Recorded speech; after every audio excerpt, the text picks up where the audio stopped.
Hello everyone, welcome back to માં Khodiyar education. આજના વિડીયોમાં આપણે જોવાનું છે FY બીકોમ સેમિસ્ટર 1 માં અકાઉન્ટ સબ્જેક્ટમાં આપણે શાખાના હિસાબનો અભ્યાસ કરીએ છીએ. અને આની પહેલાના લેક્ચરમાં આપણે એક દાખલો જોયો હતો. આજે આપણે બીજા દાખલાની શરૂઆત કરીને જોઈએ કે આ દાખલામાં નવું શું આવે છે. અને જોજો, હવે જેમ જેમ મારા પાર્ટ્સ નવા આવતા જાય વિડીયોના, એમ એમ તમને કંઈ નવું શીખવા મળશે અને કંઈ નવી પદ્ધતિથી શીખવા મળશે અને નવા પોઈન્ટ શીખવા મળશે. એટલે હવેથી બધા પાર્ટ્સ જોવાનું રાખજો રેગ્યુલર. બહુ કામના છે હવે દરેક પાર્ટ્સ તમને, શોર્ટ ક્વેશ્ચન, લોંગ ક્વેશ્ચન બધા જ. ચાલો તો સ્ટાર્ટ કરીએ. બીજો એક દાખલો છે. એક પેઢીની સુરતમાં શાખા છે. એટલે આપણી શાખા અહીંયા કઈ થઈ ગઈ? સુરત શાખા. એટલે આપણે પહેલા તો ખબર પડી ગઈ ભાઈ આપણે સુરત શાખાનું ખાતું બનાવવાનું છે. આગળ જોઈએ.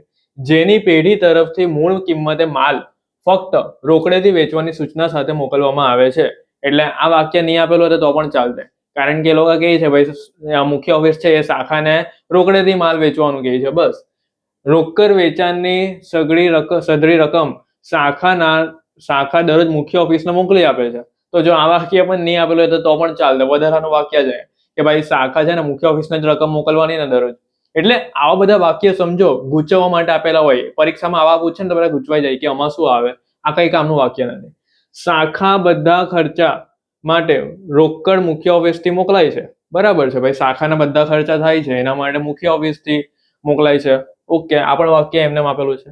31/3/11 ના રોજ પૂરા થતા વર્ષ દરમિયાન શાખાના વ્યવહારો નીચે મુજબ છે.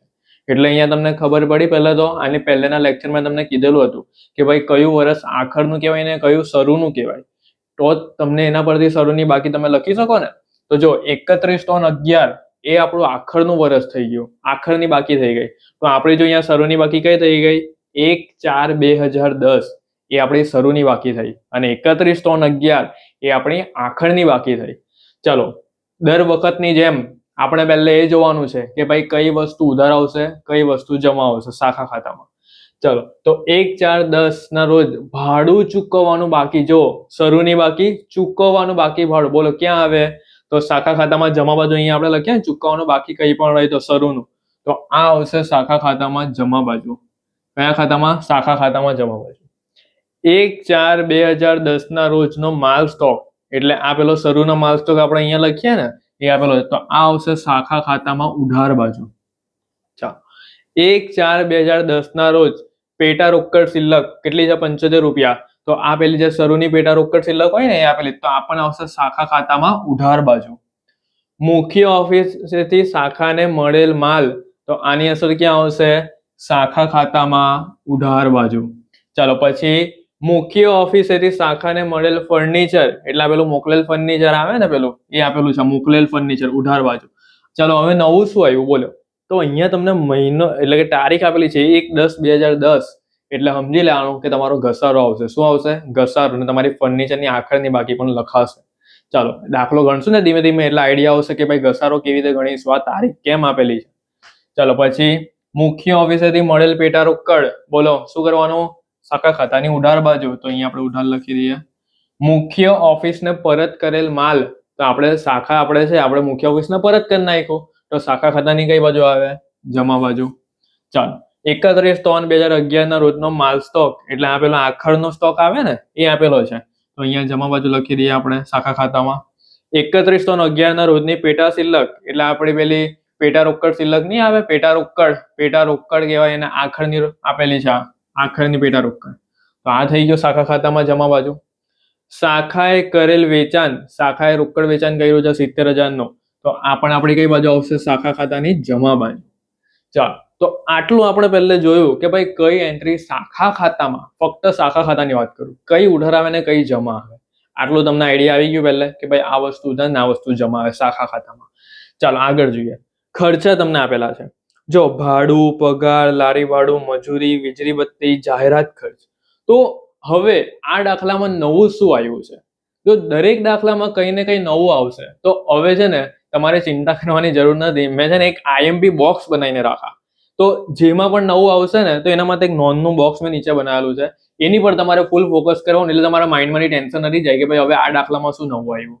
એટલે શોધવાની જરૂર નહીં રહે, એ IMP બોક્સમાં તમારે જોઈ લેવાનું, એટલે તમને બધા કોન્સેપ્ટ ક્લિયર થઈ જાય.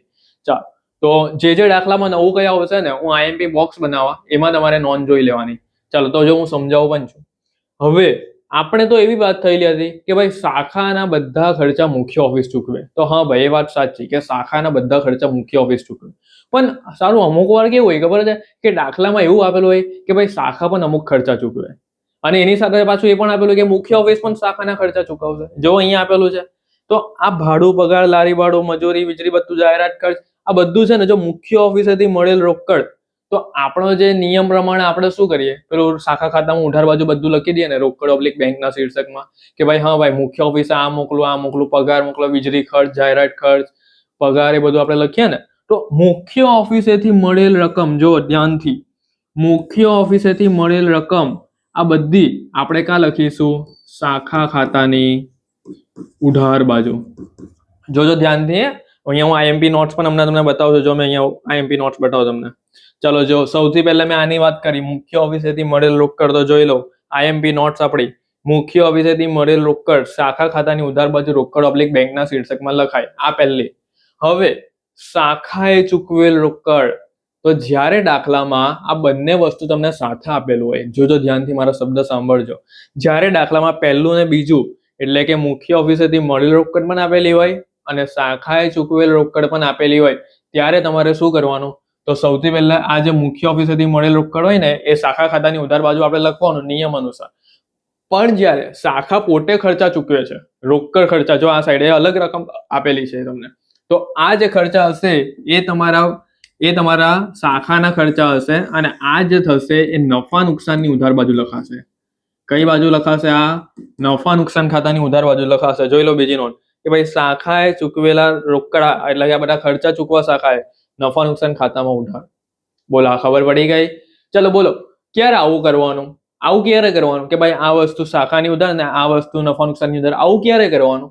તો જ્યારે દાખલાની અંદર બંને વસ્તુ આપેલી હોય એક સાથે, કે ભાઈ મુખ્ય ઓફિસેથી મળેલ રોકડ પણ આપેલી છે અને શાખાએ ચૂકવેલા રોકડ પણ, ત્યારે તમારે શું કરવાનું કે ભાઈ મુખ્ય ઓફિસેથી મળેલ રોકડ શાખા ખાતાની ઉધાર બાજુ અને શાખાએ ચૂકવેલ રોકડ નફા નુકસાન ખાતાની ઉધાર બાજુ.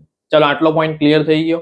હવે બીજી એક વસ્તુ તમને શીખવાડવાનો છે કે જ્યારે દાખલામાં આ બંને વસ્તુ આપેલી છે ત્યારે તમારે પહેલે મુખ્ય ઓફિસેથી મળેલ રોકડનું ટોટલ કરવાનું, આનું ટોટલ કરવાનું, પછી તમારે આનું ટોટલ કરવાનું. એટલે કે A માઇનસ બી, એટલે કે આ પહેલા પોઈન્ટમાંથી આ બીજો પોઈન્ટ, આનું ટોટલ કરો અને આનું ટોટલ કરો, અને આ મુખ્ય ઓફિસેથી મળેલ રોકડ માઇનસ શાખાએ ચૂકવેલ રોકડનું ટોટલ, અને એમાંથી જે તમને રકમ મળશે એ તમારી આખરની રોકડ સિલક તરીકે ઓળખાય. કઈ રોકડ સિલક તરીકે ઓળખાય? આખરની.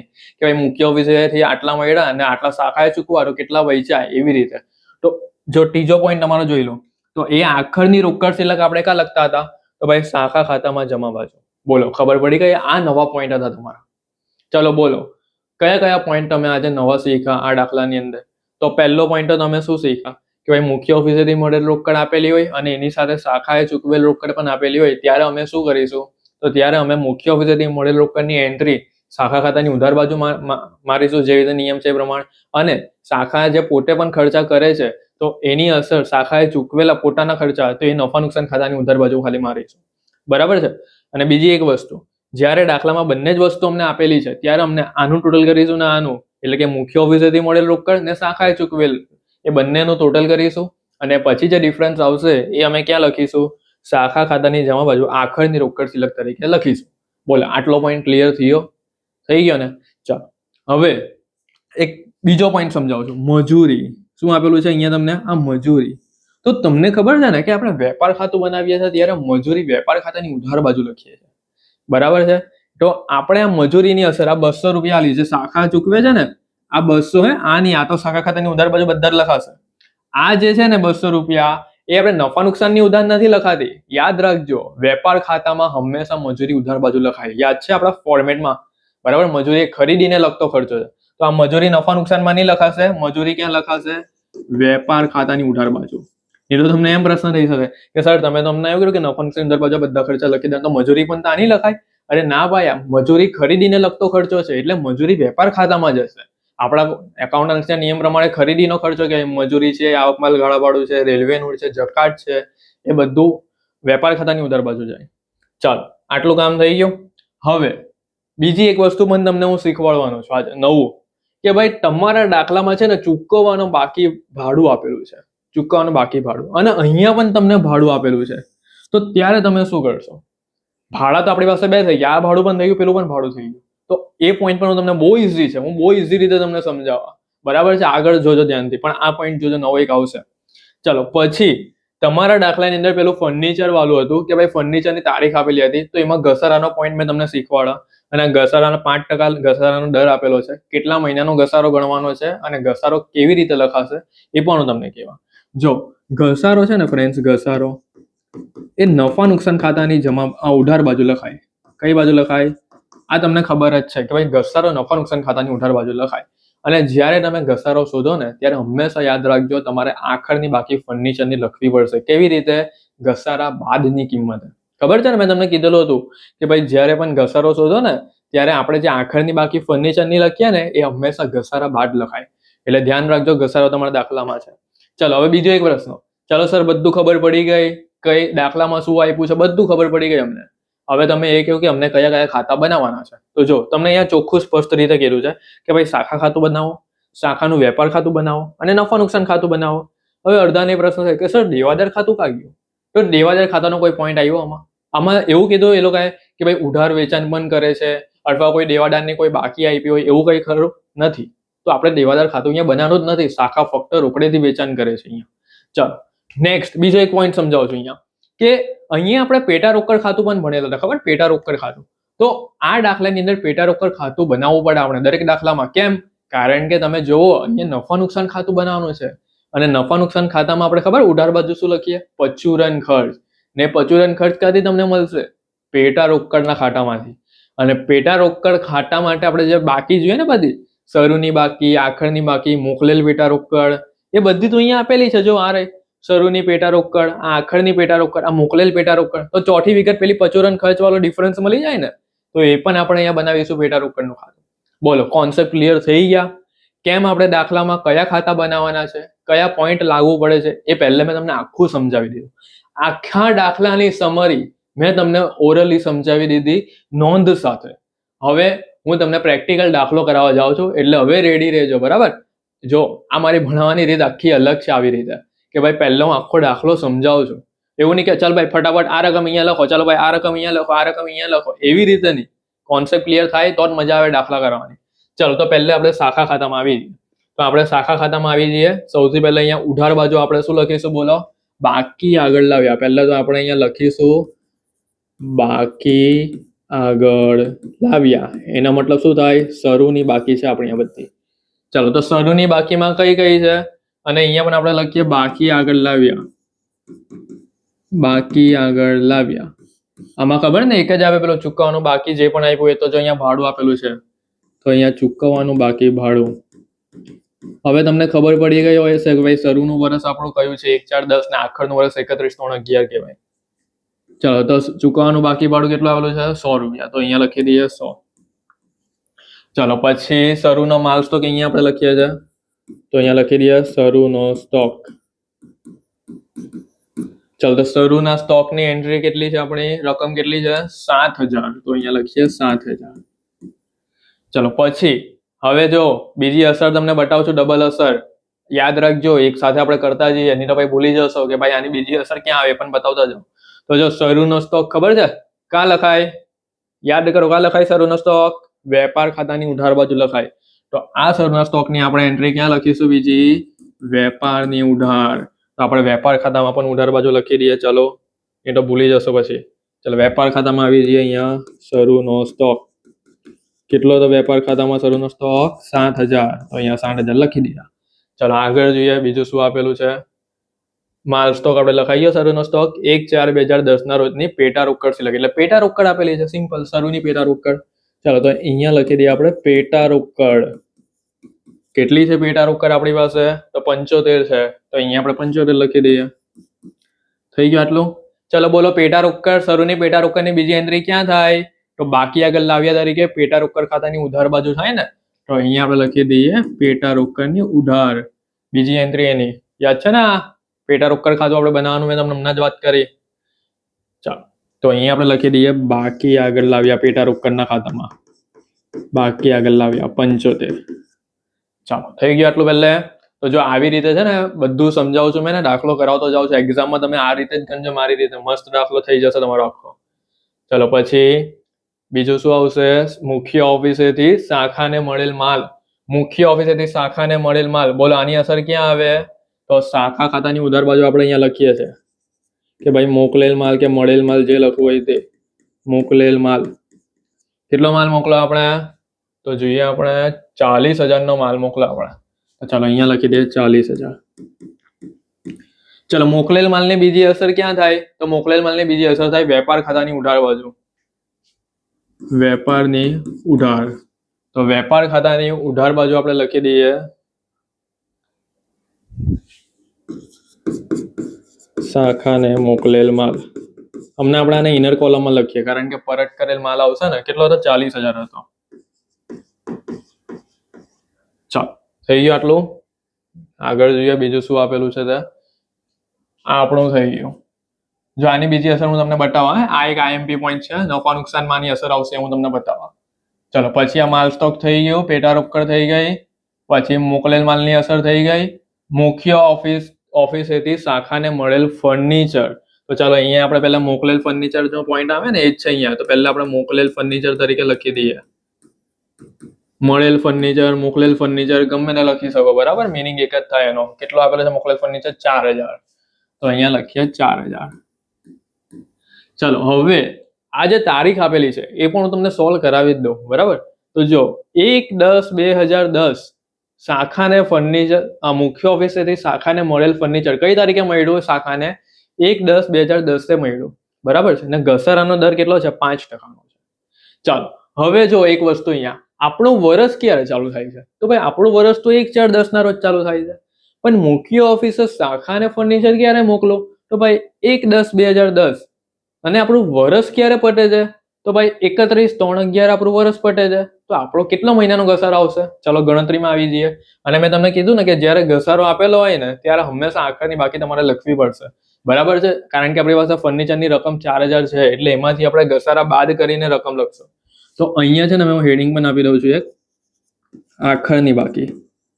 બાકી આગળ જે લઈ ગયા આપણે લખીએ ને તે, અને એમાં પહેલા હું લખી દઉં છું ફર્નિચર. અને આ ફર્નિચર કેવું હશે? ઘસારા બાદ હશે. ચલો બોલો ફર્નિચરનો ઘસારો આપણે અહીંયા જોવાનો છે. ચલો ગણતરીના વિભાગમાં આવીએ અને જો શાખાને મળેલ ફર્નિચર 4,000 1/10/2010 તારીખ યાદ રાખો. ચલો આપણે અહીંયા આપણા ગણતરીનો વિભાગ આવી ગયો, આ રહ્યો. ચલો તો અહીંયા આપણે પહેલા નંબરની ગણતરી કરીશું. તો અહીંયા આપણે એવું લખીશું પહેલા કે ભાઈ વર્ષ શરૂ ક્યારે થયું? તો વર્ષ શરૂ થયું છે આપણું 1/4/2010. ચલો વર્ષ આખરની બાકી, આખરનું વર્ષ એટલે કે વર્ષ ક્યારે પૂરું થાય છે? તો 31/3/2011 આપણું વર્ષ પૂરું થાય છે. આટલો કોન્સેપ્ટ ક્લિયર હોવો જોઈએ. જો ઘસારાનો પોઈન્ટ પહેલી વાર ગણો છો ને એટલે આટલું ડિટેલ્સમાં સમજાવજો. ચલો ફર્નિચર, હેડિંગ આપીએ ફર્નિચર. ક્યારે શાખાને મોકલાય છે? તો ભાઈ ફર્નિચર મોકલાય છે શાખાને કઈ તારીખે હતું?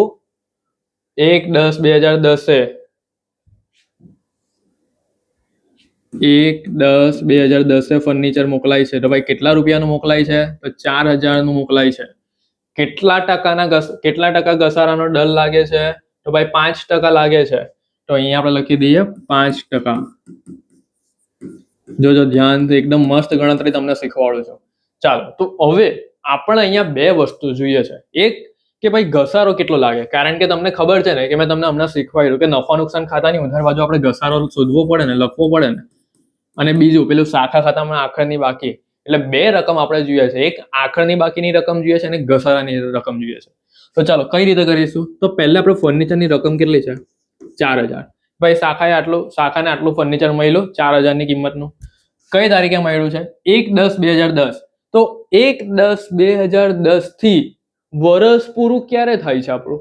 તો 1/10/2010 થી વર્ષ પૂરું થાય છે 31/3/11. તો હંમેશા ધ્યાન રાખજો, જ્યારે ફર્નિચર મોકલવામાં આવે છે ત્યારથી વર્ષ પૂરું થાય ત્યાં સુધીનો સમયગાળાનો ઘસારો લાગશે.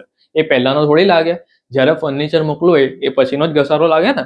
તો ચાલો કેટલા મહિના થાય? ચાલો આપણે કાઉન્ટ કરીએ. તો 10મો મહિનો આવ્યો, 10મો મહિનો, 11મો મહિનો, 12મો મહિનો, પછીના 3 લેવાના ને પાછા, પહેલો, બીજો ને ત્રીજો, એટલે 6 મહિનાનો ઘસારો લાગે. કેટલા મહિનાનો ઘસારો લાગે? 6 મહિનાનો. તો 6/12. હવે એમ થાય કે ભાઈ 12 કેમ લખ્યા? કે આપણા 12 મહિનામાંથી 6 મહિના કહેવાય ને એમ, એવી રીતે. તો 6/12 લખવાનું હંમેશા. જેટલા મહિનાનો ઘસારો આવે ને એ ઉપર લખવાનું છેદમાં 12 ગુણ્યા કેટલા ટકાનો ઘસારો? 5%. તો ગુણ્યા 5% અથવા 5/100 પણ તમે કરી શકો એવી રીતે. ચાલો તો કેલ્સી લઈ લઈએ. અહીંયા આપણે ઘસારો ગણીએ 4000 ગુણ્યા 6/12.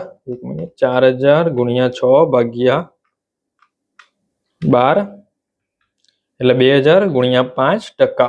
તો 100 રૂપિયાનો આપણો ઘસારો આવી ગયો. કેટલા રૂપિયાનો ઘસારો આવી ગયો? 100 રૂપિયાનો.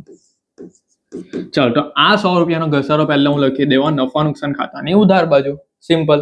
ચલો હવે મારે આખરની બાકી લખવી હોય તો મેં શું કર્યા કે ભાઈ આ મારી ફર્નિચરની કિંમત હતી, આ મારો આવ્યો ઘસારો, અને મને જે આખરની બાકીમાં કિંમત લખવાની હતી શાખા ખાતામાં એ ઘસારા બાદ લખવાની હતી. ખબર છે ને? તો ચલો 4000 માંથી 100 રૂપિયા હું માઇનસ કરા તો મારી આખરની ફર્નિચરની બાકી કેટલી આવી જશે? 3900 રૂપિયા.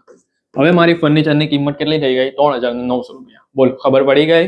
ચલો તો આ જ વસ્તુ શોર્ટ ક્વેશ્ચનમાં પણ આવી શકે એટલે આવડવું જોઈએ.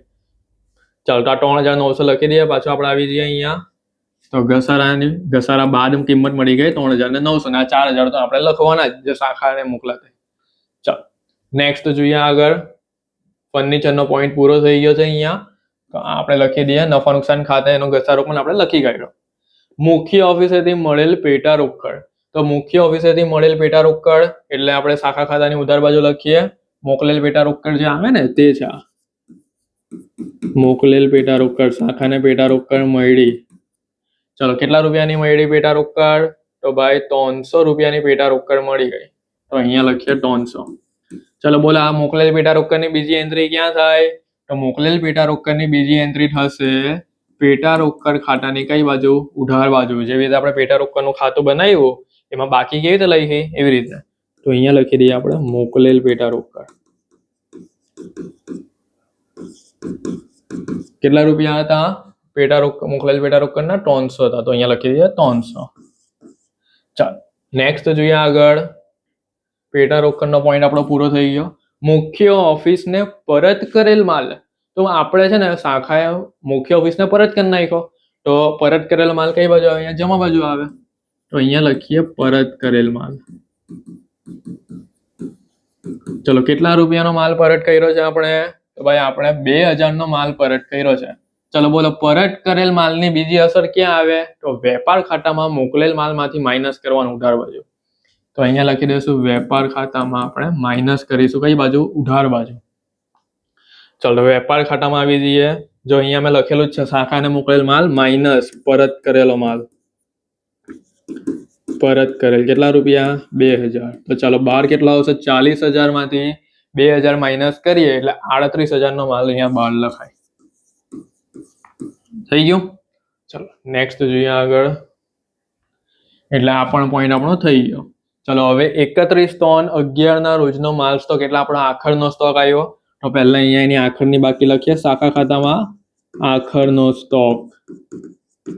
ચલો કેટલો છે આખરનો સ્ટોક આપણો? 8000 રૂપિયા. તો અહીંયા 8000 લખીએ જમા બાજુ. ચલો આખરના સ્ટોકની બીજી અસર ક્યાં થાય? તો ભાઈ વેપાર ખાતાની જમા બાજુ થાય. વેપાર ખાતાની જમા બાજુ થાય આખરનો સ્ટોકની અસર. યાદ છે ને આ બધું? શરૂનો સ્ટોક ઉધાર તો આખરનો સ્ટોક જમા. કેટલો છે? 8000. ચલો આગળ જોઈએ. એ પોઈન્ટ આપણો ક્લિયર થઈ ગયો. 31/3/11 ના રોજની પેટા શિલ્લક એટલે કે પેટા રોકડ તમને આપેલી છે આખરની પેટા રોકડ. તો અહીંયા લખી દઈએ આ શાખા ખાતામાં જમા બાજુ. પેટા રોકડ કેટલી છે? પેટા રોકડ 125. ચલો તો એની બીજી શાખામાં થઈ ગઈ. હવે એની બીજી અસર ક્યાં થાય? ભાઈ પેટા રોકડ ખાતાની જમા બાજુ થાય. પેટા રોકડ ખાતાની જમા બાજુ બાકી આગળ લઈ ગયા તરીકે આપણે કરીએ ને. જો આ રહ્યું પેટા રોકડનું ખાતું. તો અહીંયા લખીશું બાકી આગળ લઈ ગયા. કેટલા રૂપિયા લઈ ગયા? 125. ચાલો નેક્સ્ટ જોઈએ બીજું શું આપેલું છે. શાખાએ કરેલ વેચાણ એટલે રોકડ વેચાણ અહીંયા આપેલું છે તમને 70000. તો એ આપણે ખબર ને અહીંયા લખતા હતા હેડિંગ આપતા હતા ભાઈ રોકડ / બેંક. એમાં પહેલો પોઈન્ટ રોકડ વેચાણ. તો આ ટોટલ તમને વેચાણ આપેલું છે. કેટલું વેચાણ છે? રોકડ વેચાણ 70,000. ચાલો, ને આ વેચાણ છે તો વેચાણની બીજી અસર ક્યાં થાય? તો ભાઈ વેપાર ખાતાની કઈ બાજુ થાય? જમા બાજુ થાય. ચાલો, વેપાર ખાતામાં આવી જઈએ અને જમા બાજુ લખી દઈએ વેચાણ. કયું વેચાણ છે? હમણાં આપણું રોકડ વેચાણ જ આપેલું છે ખાલી 70,000. ચાલો, થઈ ગયું આટલું. ચાલો, બીજું શું છે? ચાલો, હવે મેઇન વસ્તુ, હવે ધીમે ધીમે મેઇન વસ્તુ પર આવીએ આપણે. પહેલા આપણે શાખા ખાતાની ઉધાર બાજુ લખી દઈએ જે આપણે લખતા હતા એ પ્રમાણે. રોકડ ઓબ્લિક બેંક. જે મુખ્ય ઓફિસ દ્વારા ચૂકવાતા ખર્ચા છે ને એ પહેલા આપણે લખીએ. મુખ્ય ઓફિસ દ્વારા ચૂકવાતા ખર્ચા લખીએ બધા પહેલા આપણે. ચાલો, તો જો સૌથી પહેલા અહીંયા લખાશે શું આપેલું છે? ભાડું. બધું લખી દેવાનું એઝ ઇટ ઇઝ. પછી પગાર, પછી લારી ભાડું, પછી શું આપેલું છે? મજૂરી. બધું લખી દેવાનું જે મુખ્ય ઓફિસ ચૂકવે છે ને બધું જ. વીજળી ખર્ચ, પછી જાહેરાત ખર્ચ. ચલો, તો બધું બહાર લખી દઈએ. બધા ખર્ચા જો શાખા ખાતાની ઉધાર બાજુ બતાવેલું જ છે મેં તમને પહેલે. 900, 3000, 100, 300 મજૂરી, 150 વીજળી ખર્ચ, જાહેરાત ખર્ચ 80. ચલો, થઈ ગયા આટલું. હવે નફા નુકસાન ખાતાની ઉધાર બાજુ શાખાએ ચૂકવેલા ખર્ચા. તો હવે જોજો હે, આમાં પેલો આપણે મજૂરીનો પોઈન્ટ પહેલે નફા નુકસાન ખાતામાં મજૂરી નહીં લખાય, ધ્યાન રાખજો. એ વેપાર ખાતાની ઉધાર બાજુ લખવું પડે. તો વેપાર ખાતામાં આવી જઈએ. વેપાર ખાતાની ઉધાર બાજુ આપણે પહેલા અહીંયા લખી દઈએ મજૂરી. હવે આપણે શાખાએ કરેલા ખર્ચા જોઈશું. કેટલી છે મજૂરી આપણી? 200 રૂપિયા. તો અહીંયા 200 રૂપિયાની મજૂરી લખી દઈશું. ચાલો, હવે આવી જઈએ નફા નુકસાન ખાતામાં. ધ્યાનથી જોજો હે. હવે ચાલો, તો નફા નુકસાન ખાતામાં આપણે પહેલા એઝ ઇટ ઇઝ બધું લખી કાઢીએ. અહીંયા જો ભાડું.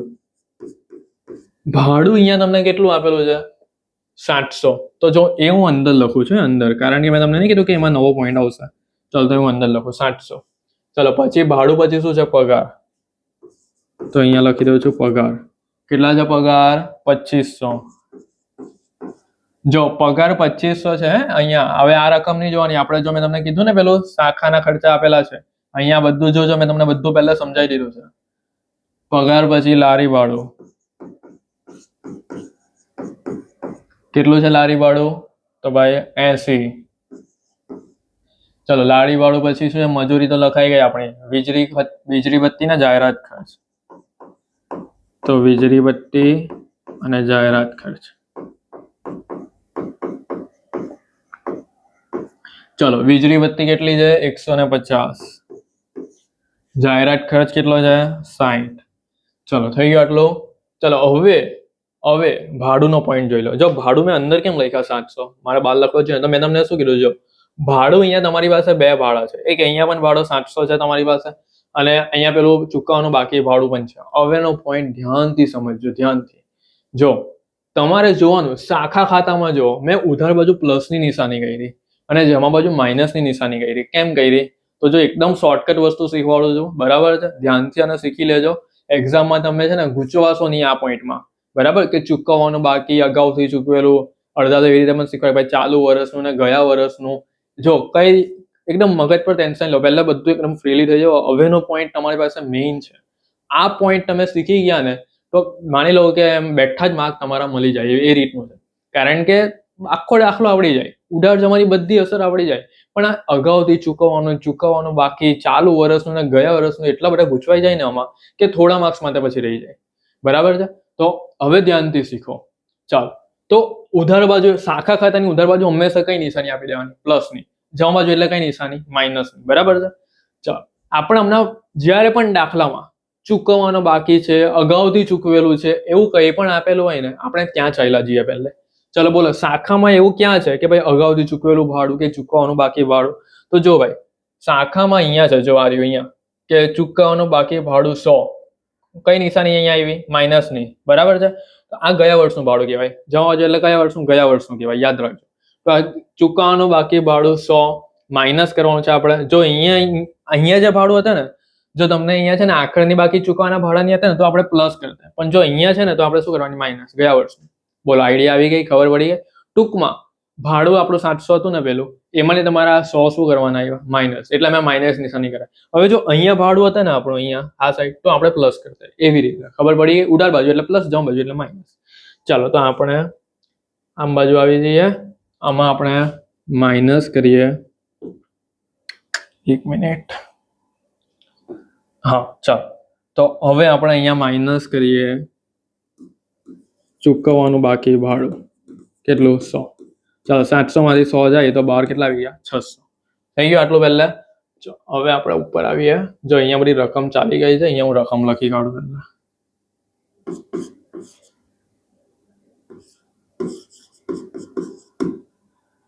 અહીંયા રકમ ચાલી ગઈ બધી. ફર્નિચર હતું અહીંયા, ઘસારા બાદ આખરનું પેટા રોકડ. ફર્નિચર આપણે રકમ કેટલી લાવેલા? અહીંયા 3900 હતી.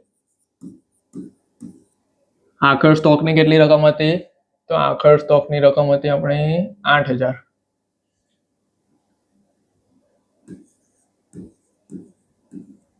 થઈ ગયું ને? ચાલો, અને પેટા રોકડ 125 હતું. આટલું હતું આપણું.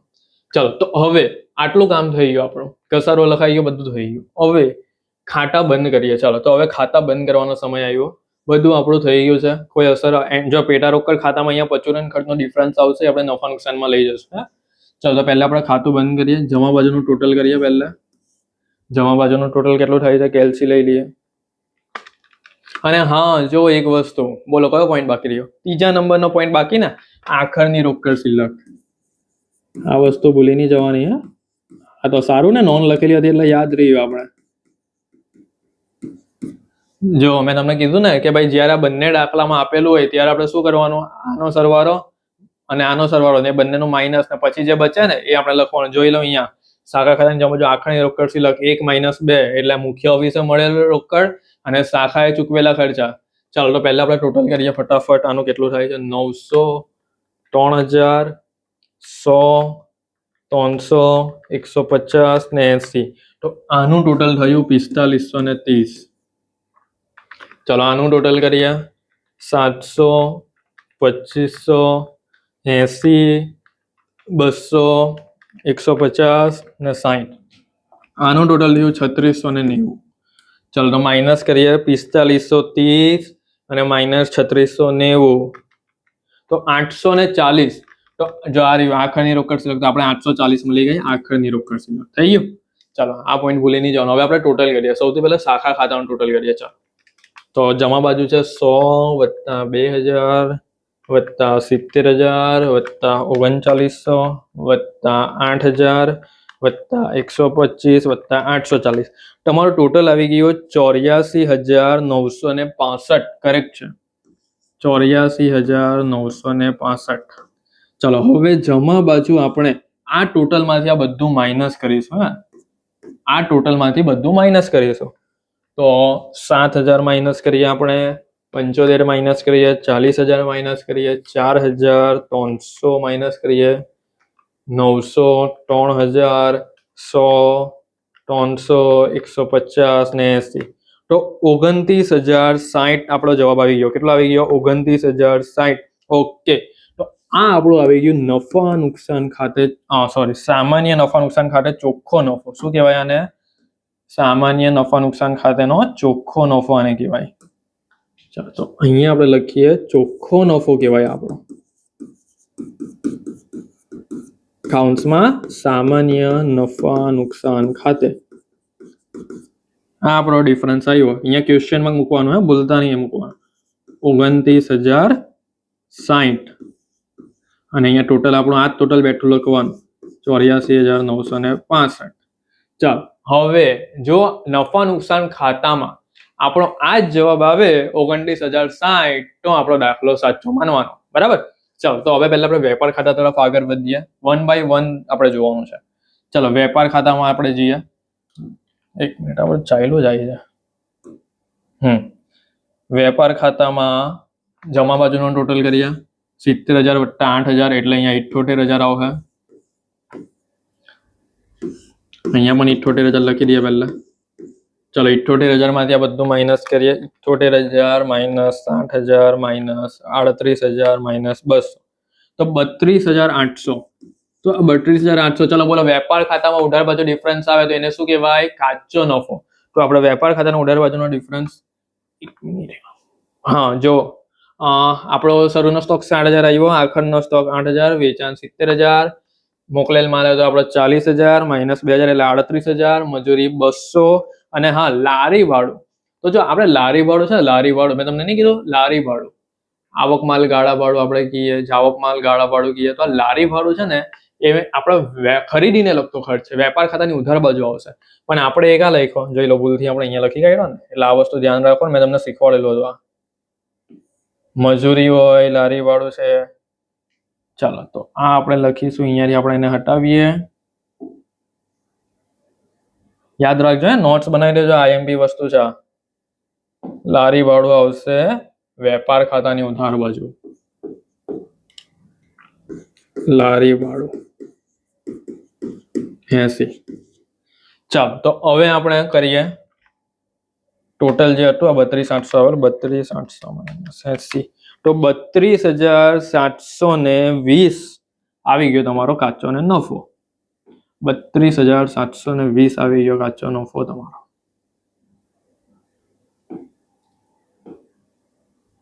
તો અહીંયા લખીએ કાચો નફો ક્વેશ્ચનમાં 32,720. ચાલો આ તમારો આવ્યો ડિફરન્સ. હવે આ કાચો નફો આપણે ક્યાં લઈ જશું? તો ભાઈ નફા નુકસાન ખાતાની જમા બાજુ લઈ જશું. તો અહીંયા લખીએ કાચો નફો 32,720 થઈ ગયું. ચાલો હવે પેટા રોકડનું ખાતું બંધ કરીએ. તો કેલ્સી લઈ લઈએ બાજુ. પેટા રોકડ ખાતામાં જો ઉધાર બાજુનું ટોટલ વધારે આવશે 375 માઇનસ 125 250. તો આ 250 ક્વેશ્ચન માર્ક શું આવ્યું? પરચુરણ ખર્ચ. અને આ પરચુરણ ખર્ચ ક્યાં જશે? તો નફા નુકસાન ખાતાની કઈ બાજુ જાય? ઉધાર બાજુ જાય. ચલો નફા નુકસાન ખાતાની ઉધાર બાજુ આપણે લખી દઈએ પરચુરણ ખર્ચ. કેટલો છે પરચુરણ ખર્ચ? 250. ચલો હવે આપણો દાખલો સાચો કે ખોટો હવે ખબર પડશે. ચલો જમા બાજુનું ટોટલ કરો, કેટલું આવે છે ભાઈ? તો ભાઈ 32,720. બીજું કઈ છે એની જમા બાજુ? ચલો ઉધાર બાજુ પણ એ જ લખી દઈએ. પહેલા આપણે 32,720 લખી દઈએ. 32,720 માઇનસ આ બધી વિગત કરીએ 100, 600, 2500, 150, 60, 250, 29,060. જોઈ લો તો આ જ આપણો ચોખ્ખો નફો જો અહીંયા આવેલો હતો, આ રહ્યો શાખા ખાતાના ડિફરન્સમાં ચોખ્ખો નફો 29,060. અને એ જ ચોખ્ખો નફો આપણો આવી ગયો નફા નુકસાન ખાતાની ઉધાર બાજુના ડિફરન્સમાં. એટલે આ આપણો દાખલો સાચો. બોલો ખબર પડી ગઈ? તો આવી રીતે ખબર પડશે એક્ઝામમાં તમારો દાખલો સાચો કે ખોટો છે. તો અહીંયા આપણે લખીશું ચોખ્ખો નફો. શું લખીશું? ચોખ્ખો નફો ક્વેશ્ચન માર્ક. કાઉન્સમાં શું લખવાનું? સામાન્ય નફા નુકસાન ખાતે. તો આ થઈ ગયો તમારો દાખલો કમ્પ્લીટ. બોલો ખબર પડી ગઈ? આ તમારો મસ્ત દાખલો મેં એકદમ શાંતિથી ભગાવ્યા વગર મસ્ત કરાવ્યો છે. બધા પોઈન્ટ ક્લિયર થઈ ગયા હશે તમારા. અને જોઈ લો તમે એક એક પોઈન્ટ સમજાવ્યા છે. IMP notes. જો આઈએમપી નોટ્સ એટલે શું કે જ્યારે પણ નવો દાખલો હું કરાવું છું ત્યારે એમાં જે પણ કંઈ આઈએમપી નોટ્સ આવશે, કંઈ નવા પોઈન્ટ આવશે જે તમને નહીં ખબર હોય કે એમાં કંઈ નવું આવેલું હોય તો એ હું પહેલેથી બનાવીને રાખા અહીંયા. તો એ તમારે નોટમાં છે ને હાસ્યામાં રેડ કે બ્લેક પેનથી લખી દેવાના, કે જેથી તમને આઈડિયા આવી જાય કે ભાઈ આવો પોઈન્ટ આવે દાખલામાં ત્યારે અમારે શું કરવાનું છે. બરાબર છે? આમાં તમને ઘણું બધું શીખવા મળ્યું હશે કે આ બંને રોકડ આપેલી હોય ત્યારે શું કરવાનું. આમાં આપણે લારી ભાડુંવાળાનો પણ પોઈન્ટ જોયો જે આપણાથી ભૂલથી નફા નુકસાનમાં લખાઈ ગયેલો, એ વેપાર ખાતામાં લખાશે, યાદ રાખજો. મજૂરી તો વેપાર ખાતામાં લખાય જ છે. અને જો રેલવેનું જકાત એવા બધા પણ ખર્ચા આવે ને તે વેપાર ખાતામાં જ લખાય. રેલવેનું જકાત, લારી ભાડું, મજૂરી આ બધા વેપાર ખાતામાં ઉધાર બાજુ લખાય. ચલો પછી આપણે નવો પોઈન્ટ પેલો આખરની રોકડ શિલકનો જોયો, A-B વાળો, કે ભાઈ આમાંથી આ માઇનસ કરો, જે બચે એ આખરની રોકડ શિલક તરીકે દર્શાવો. ઘસારાનો પોઈન્ટ, ઘસારો કેવી રીતે ગણવાનો એ જોયું. અને આખરની બાકીમાં આપણે ફર્નિચરની આખરની બાકી ઘસારા બાદ કિંમતે લખાય એ પણ જોયું. પરચુરણ ખર્ચ, નફા નુકસાન ખાતાની ઉધાર બાજુ લખાય અને છેલ્લે બંને ખાતાનો નફા નુકસાન ખાતાનો ડિફરન્સ અને શાખા ખાતાનો ડિફરન્સ સેમ આવી ગયો એટલે આપણો દાખલો સાચો. બોલો, ખબર પડી ગઈ?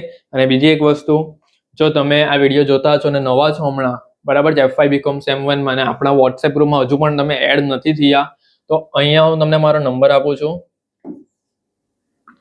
7433858780.